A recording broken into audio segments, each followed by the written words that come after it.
Welcome back. آپ دیکھ رہے ہیں ایجنڈا 360. ہم بات کر رہے ہیں خورشید محمود قصوری صاحب سے. فورن منسٹر رہے ہیں پاکستان کے, کافی وسیفرس اسپیکر ہیں اور کافی فلو میں تھے بریک سے پہلے. ہم اب اگر اپنے بگ بردر کے پاس جانے کی کوشش کریں اور بگ انیمی سے اگر دور جائیں, امریکہ کے حوالے سے بات کریں, خود مختاری کی ہم بات کرتے ہیں. اسامہ بن لادن ہمارے ملک میں فوجی چھاونی کے ساتھ, فوجی ٹریننگ سینٹر کے ساتھ بیٹھے رہتے ہیں 5 سال آرام سے. ان کے 3 بیگمات 3 فلورز پہ, کافی سارے انہوں نے بچے, اور ان کی باقاعدہ ایک طریقے سے وہ ایک حویلی میں رہ رہے ہیں جو کہ باقی گھروں سے 7 دفعہ زیادہ بڑی ہے. 5 سال سے رہ رہے ہیں. امریکنز آ کے انہیں ایکسٹریکٹ کر لیتے ہیں یا مار دیتے ہیں یا لے جاتے ہیں, تو ہم کہتے ہیں کہ آپ نے ہماری خود مختاری کے اوپر ایک چوٹ ماری ہے. مشرف صاحب بھی یہی کہتے ہیں. سوال پھر یہ بنتا ہے کہ خود مختاری تھی کہاں اگر بن لادن صاحب ایسے 5 سال سے یہاں رہ رہے تھے, اور اگر ایڈ پہ آپ کا ملک چلتا ہے. قصوری صاحب, آپ وسیفرس اسپیکر ہیں اس معاملے میں. سر, آپ سمجھتے ہیں یہ سوورینٹی کی بہت الٹیمیٹ وائلیشن تھی, حالانکہ سٹیکس اتنے اونچے تھے, بن لادن تھے, آرام سے بیٹھے ہوئے تھے, 5 سال سے اپنی تنظیم چلا رہے تھے ایبٹ آباد کے اندر. کیا ہمیں خود مختاری کرنا چاہیے تھا سر؟ دیکھیے, میں آپ کو بات کہوں, اس میں اتنا سمپل نہیں ہے. اچھا, یہ پاکستان امریکہ کے اپنے مفاد میں ہے کہ جو ان کے درمیان تعلقات ہیں ان کو اس لیول پہ ٹینشن اس پہ پیدا نہ ہو کسی مسئلے پہ کہ اوورآل ریلیشن شپ ہرٹ ہو جائے. جو سب سے بڑی اس میں بری بات کی, میں آپ کو ابھی نشاندہی کروں گا, وہ پریزیڈنٹ اوباما نے ایک حد تک اس کو کور کرنے کی کوشش کی تھی.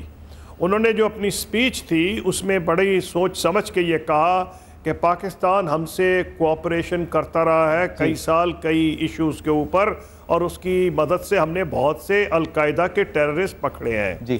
ہوا یہ تھا کہ جو لیون پنیٹا ہیں جو CIA کے چیف تھے, انہوں نے زخموں پہ نمک پاشی کی تھی یہ کہہ کے کہ ہم نے اس لیے ان کو نہیں بتایا کہ بتاتے تو یہ آگے بات پہنچا دیتے.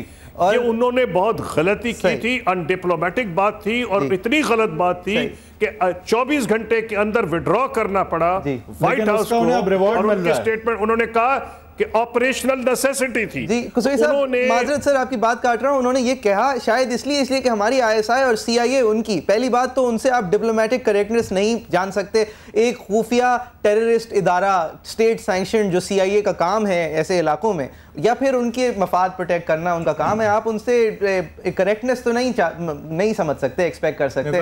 پہلی بات یہ, اور سر دوسری بات یہ کہ ہم ان کے ساتھ ایک کوورٹ وار بھی لڑ رہے تھے. ان کے CIA کا جو بھی چیف ہوتا تھا 6 مہینے بعد اس کا نام شائع کر دیتے تھے. اس بیچارے کو جانا پڑتا تھا اس ملک سے, بیچارے کو کیا, اس کو جانا پڑتا تھا اس ملک سے. تو شاید اس وجہ سے ان کا رد عمل یہ آیا کہ جی we can't trust these people. نہیں, اس کی ایک وجہ ہے جی. وجہ یہ ہے کہ افغانستان میں اینڈ گیم شروع ہو گئی ہے. جی, امریکہ کو یہ سمجھ لینا چاہیے, پاکستان کو بھی یہ سمجھنا چاہیے کہ امریکہ ایک بہت بڑی پاور ہے اور ہمیں سوچ سمجھ کے اقدامات اٹھانے چاہیے. لیکن امریکہ کو بھی یہ سمجھ لینا چاہیے کہ کوئی بھی اس کے لیے جو وہ ایک آنریبل ایگزٹ اسٹریٹجی افغانستان سے چاہتی ہے, وہ پاکستان کو ہیومیلیٹ کر کے بہرحال نہیں حاصل کی جا سکتی. وہ پریشرائز کرنے کی کوشش کر رہے تھے. امریکہ کی انفارچونیٹلی یہ جو فارن پالیسی کہہ لیں, بلکہ اس میں تو زیادہ CIA کا ہاتھ ہے, یہ جو ان کا ایک ایفرٹ تھا کہ وہ زبردستی کریں اور زبردستی کرتے چلے جائیں, اور اس بات کا ادراک نہ ان کو ہو کہ پاکستان کی بھی ترجیحات ہیں. پاکستان کی ترجیحات یہ ہیں کہ ہم نہیں چاہتے, یہ میں اگریمنٹ میں ہوں آپ کے سوال سے, اور بھی کوئی ہم بگ بردر کا رول افغانستان میں نہیں چاہتے, نہ ہمارا بگ بردر کا رول ہونا چاہیے, اور نہ افغان برداشت کریں گے. وہ ایک بڑے پراؤڈ قوم ہے افغانستان میں, لیکن یہ ہمارا لیجٹیمیٹ انٹرسٹ ہے کہ ایسی صورتحال نہ پیدا کی جائے کہ بھارت جس کے ساتھ ہمارے ابھی تک معاملات طے نہیں ہوئے اس بارڈر پہ بھی ہمارے لیے مشکلات پیدا کرے. اور میں یہ باوجود اس کے کہہ رہا ہوں کہ میں نے ایڑی چوٹی کا زور لگایا بحیثیت وزیر خارجہ کہ بھارت سے تعلقات اچھے کیے جائیں, لیکن یہ نہ بھارت کے مفاد میں نہ پاکستان کے, اور بہرحال افغانستان کے مفاد میں نہیں ہے کہ ایسی صورت پیدا کی جائے کہ بھارت ناردرن الائنس کے ذریعے پاکستان کو پریشرائز کرے. امریکنز کے لیے ایک یہ پریشر ٹیکٹک تھا. میں یہ سمجھتا ہوں ان کی غلط پالیسی ہے, ہم سے بھی غلطیاں ہوئی ہیں, لیکن امید یہ کرتا ہوں کہ اس ساری ٹینشن کے نتیجے میں common sense will down at the end of the day. Khurshid صاحب, آپ کامن سینس کی بات کر رہے ہیں. سر سوری بات کاٹی آپ کی. سر کامن سینس اگر انڈیا کا یہ ہے کہ جی ہم پاکستانیوں کو ایٹ بے رکھنا چاہتے ہیں ناردرن الائنس کے ساتھ, تو پھر ہمارا بھی تو یہی رہا ہے کہ حقانی نیٹ ورک کے تھرو اگر کابل کے اوپر ان کی حکمرانی آ جاتی ہے تو یہ ہماری پیداوار ہے, ہم ان کے ساتھ زیادہ کام کر سکتے ہیں بنسبت حامد کارزائی اور ان کی طرح کے اور افغان کو. تو سر یہ پالیسیز تو پھر ڈوئل ہے نا, دونوں طرف سے ہیں. نہیں, اگر بات بین ہی وہ ہو جو آپ کہہ رہے ہیں پھر تو آپ کی بات میں وزن ہوگا. ایکچولی بات یوں ہے نہیں. جو برسلز میں نیٹو کی میٹنگ ہوئی تھی اس میں چیف عوامی سٹاف جنرل کیانی نے یہ پیشکش کی تھی, اور اس کے بعد تواتر سے یہ پیشکش دہرائی گئی ہے کہ پاکستان چاہتا ہے کہ طالبان کی بات کرزئی صاحب کی حکومت سے کرائی جائے, کیونکہ پاکستان خود یہ سمجھتا ہے کہ اگر وہی حالات پیدا ہو گئے جو نجیب اللہ صاحب سوویٹ یونین کے بعد رہ گئے تھے اور ویکیوم پیدا ہوا اور سول وار ہوئی, نتیجے میں طالبان آئے, تو اس سے سٹیبلٹی نہیں, پاکستان کے لیے تباہی ہوئی تھی. اس لیے پاکستان اب نہیں چاہتا کہ وہ حالات دہرائے جائیں, لیکن پاکستان یہ بھی نہیں چاہتا کہ پاکستان کا وہ بارڈر جو ہے ڈی سٹیبلائز ہو جائے. تو ایک یہ سینسبل پالیسی تھی کہ کرزئی صاحب سے بات چیت کروائی جائے. اسی لیے آپ نے دیکھا ہوگا کہ نسبتاً کرزئی صاحب سے تعلقات بہتر ہوئے ہیں, کیونکہ کرزئی صاحب کو بھی اس بات کا اندازہ ہوتا جا رہا ہے کہ جب امریکہ یہاں سے چلا جائے گا تو جو لوکل فورسز ہیں اور چلا میں اس طرح نہیں چاہ رہا کہ بالکل بھاگ نہیں رہے ہیں, کیونکہ ہو سکتا ہے ان کی کوئی نہ کوئی یہاں ریمننٹس رہ جائیں, ان کے بیسز بھی ہیں, لیکن بہرحال جب ان کی روانگی شروع ہوگی اور امریکن اکانومی کا جو آج حال ہے یہ پریڈکٹ کرنا ممکن نہیں کہ کس حد تک امریکہ کو وہاں سے جانا پڑے گا. ان حالات میں جو ریجنل ایکٹرز ہیں پاکستان, افغانستان, ایران اور ازبیکستان اور جو امیجیٹ جو ان کے ہیں نیبرز ان کی اور چین, ان کی ذمہ داری ہے کہ افغانستان کو سٹیبلٹی کے راستے پہ لے کے جائیں. تو میں یہ سمجھتا ہوں امریکہ پاکستان پہ یہ پریشر ڈال رہا تھا کہ پاکستان اس کی کمپلیٹ بیڈنگ کرے. یہ ممکن نہیں ہے, اس کی ایک وجہ ہے. دیکھیے پشتون جو ہے وہ دونوں طرف آباد ہیں, زیادہ پشتون پاکستان میں رہتے ہیں افغانستان کے مقابلے میں, حالانکہ افغانستان میں پشتون سب سے زیادہ ہے ایتھنک گروپ کے طور پہ.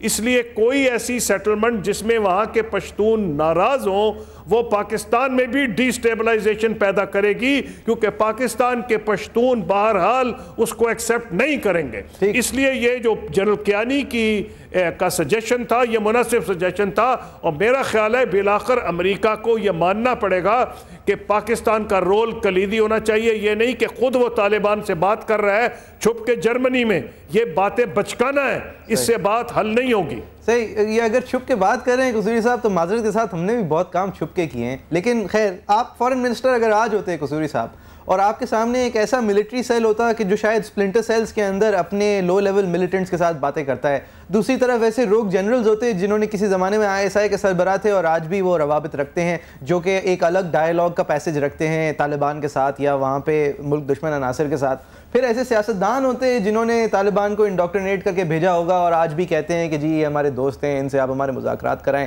پھر ایسے میجر سیاستدان ہوتے جن کی بھی روابط رہے ہوتے یا رہنے کا خدشہ ہوتے. تو سر آپ کیا پالیسی لے کے چلتے, آپ کس پالیسی کی وضاحت کر رہے ہوتے, آدھی ملٹری آدھی سیاسی, آپ کو کیا لگتا ہے اس وقت اگر ہماری فارن منسٹری کو اسٹانس لیتی ہے؟ میں وہی کہہ رہا ہوتا جو میں آپ کو اب کہہ رہا ہوں, اور انڈیا پہ بھی میں نے اپنے الفاظ نہیں بدلے تھے, اور جب میں نے کہنا شروع کیا تھا وہ پاپولر بھی نہیں تھا, میرے خلاف اداریے بھی لکھے گئے تھے, لوگ خوش نہیں تھے جب میں انڈیا سے نارملائزیشن کی پالیسی کی بات کرتا تھا. اور ابھی بھی میں سمجھتا ہوں کہ افغانستان میں ہمیں کوئی وہاں کمانڈنگ رول نہیں چاہیے, ہمیں صرف ایک ایسی حکومت چاہیے جو افغانستان کے لوگوں کے لیے آسائش پیدا کرے, وہاں ترقی ہو, وہاں سٹیبلٹی آئے. لیکن ہم یہ نہیں چاہیں گے کہ ہمارے لیے وہاں مشکلات پیدا ہو جائیں, جس کا میں پہلے اشارہ کر چکا ہوں. تو میری کوشش وہی ہوتی کہ ملا عمر یا جو بھی ہیں جہاں پاکستان کی دسترس ہے, آج میں نہیں بتا سکتا, میں حکومت میں نہیں ہوں, کہ جن جن لوگوں کی بات چیت کرزئی صاحب کی حکومت سے کرائی جائے اس کا فائدہ یہ ہوگا کہ ایک ویکیوم اوائڈ ہوگا جب امریکہ وہاں سے نکلے گا, نہیں تو سول وار شروع ہو جائے گی. اگر طالبان سے بات چیت اس میں الزام لگتا ہے کہ آپ ڈبل گیم بھی کھیلتے تھے اور اپنے تعلقات امریکہ سے اگر کچھ حد تک نبھاتے تھے تو پھر طالبان میں بھی کچھ ایسے ایلیمنٹس تھے جن کو آپ پالتے تھے تاکہ کل کو اگر انڈیا کے خلاف انہیں استعمال کرنا پڑے یا پھر انڈیا کی فیوریبل حکومت وہاں نہ بن سکے، اور آپ کے ویسے بھی ISI کے کچھ ایلیمنٹس کا کہا جاتا ہے کہ کچھ کیونکہ پرانا ایک رابطہ رہا ہے تو وہ کچھ حد تک کچھ ایلیمنٹس میں آفیشیل سطح پہ نہیں لیکن کنٹینیو کیا تھا.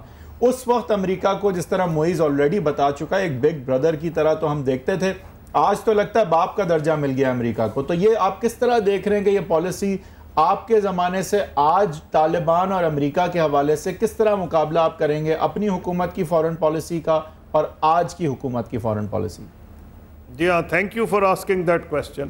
پہلی بات تو یہ ہے کہ اس وقت اگر 4 حملے ہوتے تھے ڈرونز کے تو اب 40 ہو جاتے ہیں، اور اس وقت ہم بگ بردر والی بات نہیں، امریکہ ایک امپورٹنٹ پاور ہے. یس، ہم ان سے ڈیل صحیح کرتے تھے اور وہ ہم پہ چارج لگاتے تھے ڈبل ڈیلنگ کا. اور کیوں لگاتے تھے؟ اور میں اس کو رد کرتا ہوں. وہ ڈبل ڈیلنگ کا اس لیے لگاتے تھے کہ وہ کہتے تھے کہ ہم امن کی بات چیت کریں ہی نہ. دیکھیے، یہ علاقہ وہ ہے، چاہے وہ افغانستان کا ہو یا ٹرائبل ایریا کا ہو، اس میں الیگزینڈر آنورڈز کوئی بھی آ کے صرف طاقت کے زور پہ، بل بوتے پہ اپنا آرڈر نہیں منوا سکتا. اس علاقے میں ہمیں بات چیت کرنی ضروری تھی. نارتھ وزیرستان میں بھی ہم نے بات چیت شروع کی تھی. اور آپ نے یہ مجھ سے پوچھا کہ کیا ہوا، تو میں آپ کو ایک کہانی سناتا ہوں کہ جب ہم گئے تو وہاں کرزئی صاحب بھی پہنچے ہوئے تھے امریکہ میں اس وقت، اور وہ بھی تواتر سے چارج لگائے جا رہے تھے ڈبل گیم ولانا. ہم نے آفر کی کہ آپ یہ کریں کہ جو ٹرانس بارڈر ٹرائبز ہیں، دونوں سائڈ پہ ایک ہی ٹرائبز بیٹھی ہیں، ان کا ڈائیلاگ کرائیں. اسی راستے سے یہ جو ٹرانس بارڈر موومنٹ رکے گی. اور ہم نے جرگے کا کانسیپٹ دیا، ٹرائبل جرگز کا، لیکن دونوں سائڈ کی جو ٹرائبز تھیں وہ مل کے جرگے کریں. اس کا نتیجہ یہ نکلا کہ جب میں گیا امریکہ پریزیڈنٹ مشرف صاحب کے ساتھ، تو پریزیڈنٹ بش سے جب ملاقات ہو رہی تھی تو میری کونڈلیزا رائس سے اسی وقت ملاقات ہو رہی تھی، اور میرے ساتھ ہمارے ڈیلیگیشن میں جنرل اورگزئی شامل تھے. میں نے کونڈی رائس کو کہا کہ یہ خود ٹرائبل ہیں، خود کور کمانڈر رہے ہیں، آپ ان سے بات کریں. اس کا یہ اثر ہوا کہ جب ہم کمرے میں گئے تو بش کو میں نے ڈائریکٹلی کہا، حالانکہ عام طور پر فورن منسٹرز انٹروین نہیں کرتے، میں نے کہا مسٹر پریزیڈنٹ، یہ جنرل اورگزئی آپ کو بتانا چاہتے ہیں کہ بات چیت کے ذریعے کیا کیا ممکن ہے. تو ڈائیلاگ کی بات بش نے مانی. اس کا نتیجہ یہ نکلا کہ کرزئی صاحب بیک فٹ پہ ہو گئے، اور جو ٹرائی لیٹرل میٹنگ تھی پریزیڈنٹ بش، پریزیڈنٹ کرزئی اور پریزیڈنٹ مشرف کی، اس کے بعد جرگے کا کانسیپٹ ایکسیپٹ ہوا، لیکن ایک مومل حد تک اس کو ایک نیشنل جرگہ بنا دیا گیا جس میں اسلام آباد، پاکستان اور افغانستان کے تمام لوگ شامل ہوں. لیکن ہم نے ایک چھوٹا جرگہ 50 بندوں کا رکھا جس میں زیادہ تر پشتون شامل تھے. تو پوائنٹ یہ، بات چیت تو کرنی پڑے گی. آپ نے دیکھا ملاکنڈ سوات میں بھی پبلک اوپینین اس وقت ان کے خلاف ہوا جب ان سے بات چیت کرنے کے بعد انہوں نے کلیئر کیا کہ وہ نہ پاکستان کا آئین مانتے ہیں، نہ پاکستان کا قانون مانتے ہیں، نہ پاکستان کی عدلیہ کو مانتے ہیں. تو جب تک ڈائیلاگ نہیں ہوگا آپ جو ان ریزنیبل ایلیمنٹ ہیں ان کو آئسولیٹ بھی نہیں کر سکیں گے. نہیں، لیکن آپ یعنی کہ وہ پالنے کے الزام کو صرف اس حد تک مانتے ہیں کہ آپ ڈائیلاگ کرتے تھے اور اس لیے آپ پہ یہ الزام لگتا تھا، اور آپ اس کو بالکل جو ہے مسترد کرتے ہیں کہ آپ کے کوئی اس طرح کے لنکس تھے طالبان ریلیٹڈ ایلیمنٹس کے ساتھ. دیکھیں، میں آپ کو چھوٹی سی بات بتاؤں. جی، آپ جو ISI کی بات کر رہے ہیں نا، ایک آپ کو چھوٹی سی بات بتاتا ہوں. کئی ممالک میں جیسے کہ CIA ہے، CIA کی ڈائریکٹ ریکروٹمنٹ ہوتی ہے، ان کے آفیسرز زیادہ CIA کے اپنے ہوتے ہیں. ISI میں جتنے آفیسرز کو 80-90% جتنے سینئر ہیں، وہ تو خیر میرا خیال ہے 95 یا شاید 100% ہی، وہ سب پاکستان آرمی سے آتے ہیں، اور وہ 3 سال کے لیے سیکونڈ کیے جاتے ہیں. وہ ان کی لانگ سٹے نہیں ہوتی. شروع میں جب افغانستان کی جنگ تھی، آپ نے صحیح نشاندہی کی تھی کہ کئی لوگ بہت دیر رہے اور ان کے پرسنل روابط بھی ہو گئے. میں جو پریزیڈنٹ مشرف کی پریزیڈنٹ تھے اور میں وزیر خارجہ تھا، اس وقت میں آپ کو یہ بتا سکتا ہوں کہ بڑے کم افسر تھے جن کو 3 سال سے زیادہ وہ رہنے دیا جاتا تھا. اس لیے اور وہ اس کا کیریئر تباہ کر سکتا تھا چیف آف آرمی سٹاف کسی ایسے افسر کا اگر وہ اپنا ایجنڈا لے کے چلتا. تو یہ چیز کنٹرول ہو رہی تھی. جو افغان جہاد میں سچویشن تھی وہ مختلف تھی، بہتری کی طرف معاملات جا رہے تھے. میں یہ نہیں کہہ سکتا کہ لوور لیول پہ آپ نے صحیح بات کی. جی آج حالات کدھر کھڑے ہیں اس مطلب کانٹیکسٹ؟ میں یہ سمجھتا ہوں کہ اب اینڈ گیم جو افغانستان کی ہو رہی ہے اس سے میں نے آلریڈی آپ کو کہا ہے کہ لگ یہ رہا ہے، میں اب اس وقت تو پاور میں نہیں ہوں لیکن میرا اندازہ ہے، ریڈنگ ہے کہ پاکستان آرمی چاہتی ہے کہ کرزئی صاحب کے ساتھ ڈائیلاگ کروائے ان طالبان سے جن کے ان کے ساتھ کنیکشن ہے، کیونکہ جب امریکہ چلا جائے گا تو بالآخر ہمارا جغرافیہ نہیں بدلے گا، افغانستان وہیں رہے گا، اور طالبان کا کوئی نہ کوئی رول افغانستان میں اس لیے رہے گا کہ افغانستان کے جو عوام ہیں، خاص طور پر جو پشتون عوام ہیں جو پاکستان کے بارڈر پہ رہتے ہیں، آج بھی کلیئر ہے کہ ان میں طالبان کے لیے جو فیلنگز ہیں وہ کافی حد تک ان کے حق میں ہے، کیونکہ امریکنز نے بڑی بری طرح مس مینج کیا، 8 سال عراق میں ضائع کیے۔ اگر وہ عراق نہ جاتے اور افغانستان پر پوری توجہ دیتے تو شاید معاملات مختلف ہوتے۔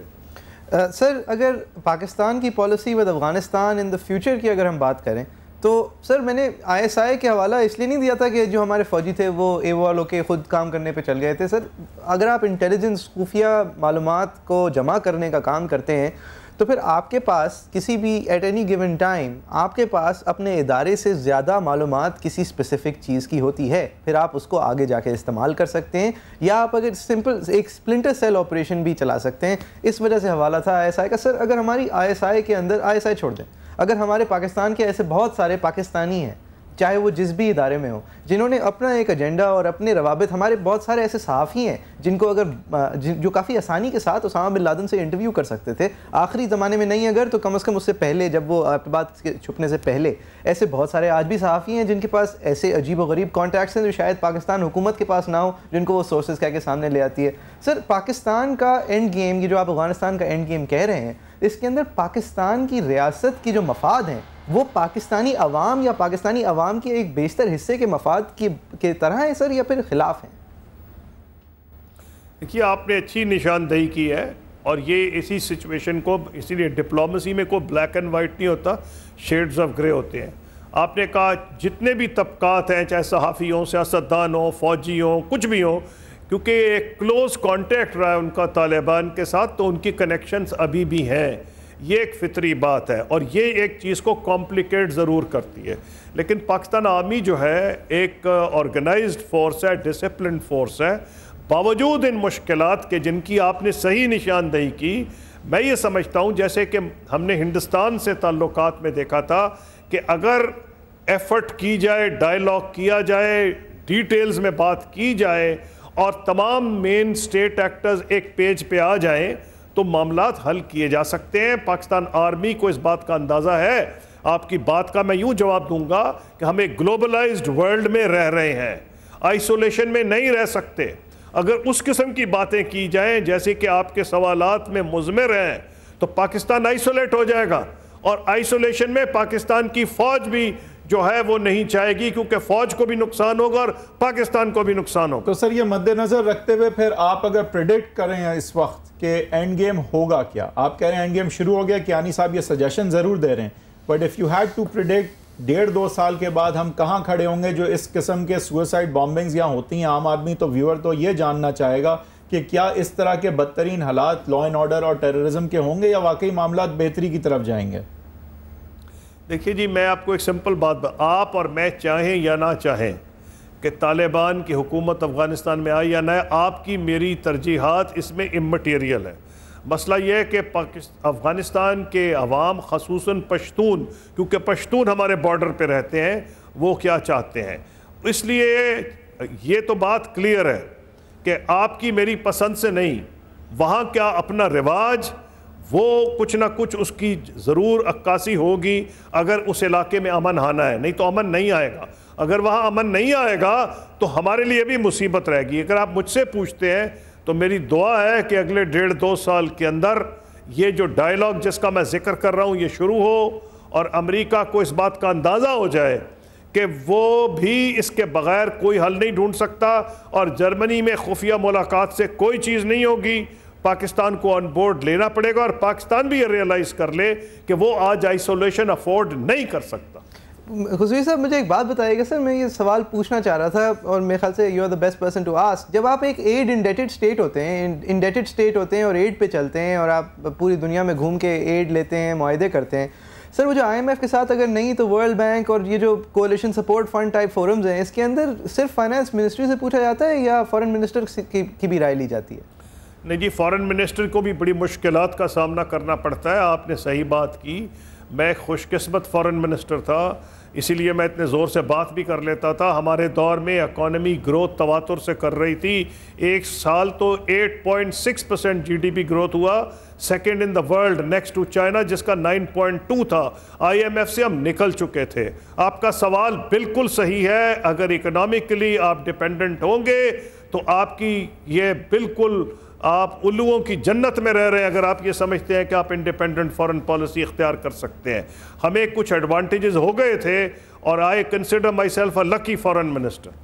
قصوری صاحب, آپ بھی you are a lucky foreign minister in comparison to any foreign minister that میں کم ٹوڈے سر. لیکن آپ کے پاس بھی ایک جو امریکنز تھے وہ بہت پیسے دے رہے تھے قصوری صاحب, ان کے ساتھ ڈائلاگ پھر کسی وجہ سے ٹیدرڈ تو ہوتا ہوگا سر, کوئی نہ کوئی وجہ تو ہوتی ہوگی کہ اس لائن سے آگے خورشید محمود قصوری صاحب کو کہہ دیجئے گا کہ نہ جائیں کیونکہ پھر ہماری جو جیبیں ہیں اس میں پرابلم آ جائے گی. کچھ تو ہوتا ہوگا سر. دیکھیے بات یہ ہے کہ ہم نے اس طرح معاملات چلائے تھے کہ ہماری ایکسٹرنل آؤٹ ریچ بہت زیادہ تھی. میں نے اسی آئسولیشن کا اس لیے ذکر کر رہا ہوں کہ میری پالیسی تھی بحیثیت وزیر خارجہ ایسے ایریاز میں جاؤں, لیٹن امریکہ, نیوزی لینڈ, آسٹریلیا. آپ حیران ہوں گے کہ میری پہلی حالانکہ ہم کرکٹ کھیل رہے ہیں ڈیکیڈ سے آسٹریلیا کے ساتھ, لیکن بائی لیٹرل وزٹ میری پہلی تھی فارن منسٹر کی. اس کے بعد پریزیڈنٹ مشرف گئے. نیوزی لینڈ میں ہماری ایمبسی بھی نہیں تھی. لیٹن امریکہ میں ہم نے کئی ایمبسیز کھولی ہیں. ہم نے اپنے آپ کو آئسولیٹ نہیں ہونے دیا اس مسلم دنیا سے, یورپین یونین سے. رزلٹ یہ تھا کہ امریکہ کو بھی ہماری اہمیت کا اندازہ تھا. پھر ہم ایک نیوکلیئر پاور ہیں, دنیا کی واحد, اسلامی دنیا میں واحد نیوکلیئر پاور ہیں. ہمارے اتنی جو اگر ایڈوانٹیجز ہیں, ڈس ایڈوانٹیجز جو آپ نے ذکر کیا وہ ہیں, لیکن ہمارے ہاں مینجمنٹ بہتر تھی, گورننس بہتر تھی. امریکہ کو بھی ہماری ضرورت تھی, ہمیں ان کی ضرورت تھی, اس میں کوئی دو رائے نہیں ہے. تو ایک بیلنس آخری لمحات ہیں, کیونکہ میں آپ سے ایک چیز پہ ذرا ویو لینا چاہوں گا. جو یہ کنسپریسی تھیوری ہے کہ امریکہ یہاں پہ کنٹرولڈ کیوس چاہتا ہے اور ایونچولی ہمارے نیوکلیئر ویپنز کو جو ہے وہ کسی نہ کسی طرح سے کنٹرول کرنا چاہتا ہے, اس کنسپریسی تھیوری کے حوالے سے آپ کس طرح ریاکٹ کریں گے؟ کیونکہ بہت سنتے ہیں ہمارے. میں یہ کہوں گا کہ بجائے اپنا وقت ضائع کرنے کے کہ وہ امریکہ کیا چاہتا ہے اور جرمنی کیا چاہتا ہے, اسرائیل کیا چاہتا ہے, انڈیا کیا چاہتا ہے, ہمارا جو نیوکلیئر پروگرام ہے سیف ہینڈز میں ہے. میں نیشنل کمانڈ اتھارٹی کا وائس چیئرمین تھا بحیثیت فارن منسٹر, دوسرے vice chairman joint chief staff ہوتے ہیں. اور میں آپ کو کہہ سکتا ہوں ہم نے وہ تمام ترکیبیں اپنائی تھیں جو کہ دنیا کی ایڈوانس نیوکلیئر پاورز اپناتے ہیں. ملٹی لیئرڈ سیکیورٹی رنگز تھیں, اسپیشل ہماری فورسز تھیں ٹو پروٹیکٹ نیوکلیئر ویپنز. ہم نے ایسے تمام طریقے کیے تھے کہ یہ جو آج کل یہ کنسپریسی تھیریز ہیں کہ جناب پاکستان کا بم کسی دہشت گرد کے ہاتھ نہ آ جائے, یہ تقریباً ناممکن تھا. تو آپ اس کو رد کرتے ہیں. سر ایک آخری سوال ہے آپ سے, یہ جو طالبان کی امریکہ سے جنگ ہے, اس کو دونوں امریکہ اور طالبان کیا آج کی تاریخ میں بھی as a religious war sell کر پا رہے ہیں اپنے کنسٹیٹوئنٹس کو؟ کیونکہ پہلے تو ریکروٹمنٹ کے لیے طالبان اور القاعدہ اور امریکہ وار سیل کرنے کے لیے امریکنوں کو اس کو دکھاتے تھے یہ جیسے کہ بڑی لانگسٹ وار, کوئی ریلیجس وار یا کوئی ایسی کوئی بڑی سی چیز ہے. لیکن آج نظر یہ آتا ہے کہ اس میں ریلیجن کا عنصر اتنا نہیں تھا جتنا پہلے سمجھا جاتا تھا. آپ صحیح کہہ رہے ہیں. اور بش صاحب نے خصوصی طور پر جو غلطی کی, کروسیڈ کا, بعد میں انہوں نے کہا مجھ سے غلطی سے نکلا, کروسیڈ کا لفظ بھی ان کے منہ سے نکلا تھا. لیکن اب آپ کی بات صحیح ہے کہ اب وہ عنصر کم ہو رہا ہے. اب تو خبریں یہ ہیں کہ ملا عمر بھی بات چیت کرنا چاہتے ہیں. جی, ملا عمر بات چیت کرنا چاہتے ہیں. قصوری صاحب تھینک یو ویری مچ سر, آپ نے ہمیں جوائن کیا. تھینک یو ویری مچ, آپ نے ہمیں اپنا ٹائم دیا. ویورز آپ دیکھ رہے تھے ایجنڈا 3. آپ کو اگر یہ شو کیسا لگا, آپ کامنٹ کرنا چاہتے ہیں تو facebook.com/agenda360 پہ آپ جا کے اس شو کو دیکھ سکتے ہیں, تبصرہ کر سکتے ہیں, تجزیہ بھیج سکتے ہیں. اب ہمیں ای میل بھی کر سکتے ہیں agenda360@cnbcpakistan.com. Thank you very much for watching. We'll be back with you next week.